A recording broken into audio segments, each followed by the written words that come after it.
va maintenant décomposer chaque binôme en facteurs et déterminer le PGCD.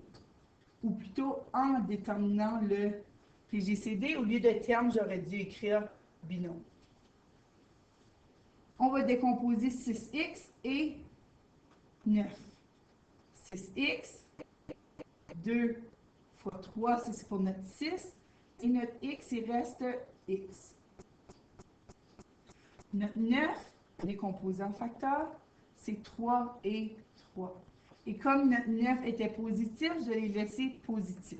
On préfère un petit quelque chose de différent quand c'est négatif. Donc, qu'est-ce qui est commun dans les deux?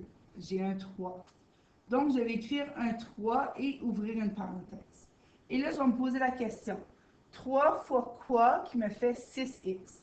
En décomposant avec notre diagramme en arbre, on voit que notre 6x, pour obtenir le 6x, je dois faire 2x fois 3. Donc, il me reste 2x à écrire. 3 fois quoi qui fait 9, ou plutôt plus 9. Donc, je vais mettre un 3. Parce que celui-là, je l'ai utilisé comme ici, j'avais déjà utilisé un 3.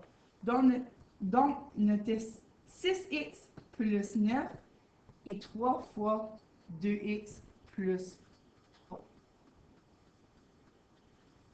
On va faire la même chose avec notre prochain binôme qui semble un peu plus complexe à cause qu'il y a des x dans chacun des termes, mais vous allez voir, c'est pas plus complexe.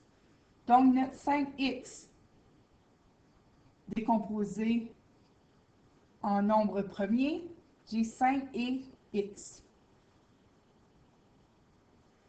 Notre 30x2 qui est encore une fois positif, notre 30 c'est 5 et 6, et notre 6 c'est 2 et 3. Notre x2 devient x fois x. Et je ne peux pas décomposer plus que ça. Donc, qu'est-ce qui est commun dans les deux? J'ai un 5 et j'ai un x. Donc, je vais sortir mon 5x en facteur devant une parenthèse. Et je vais me poser la question, 5x fois quoi qui me donne 5x? Qu'est-ce qui me reste ici? Il me reste rien. Donc, ici, j'ai 5 fois x et je n'ai rien d'autre. Donc, rien d'autre veut souvent dire 1. Donc, 5x fois 1 donne 5x. 5x fois quoi qui nous donne 30x2?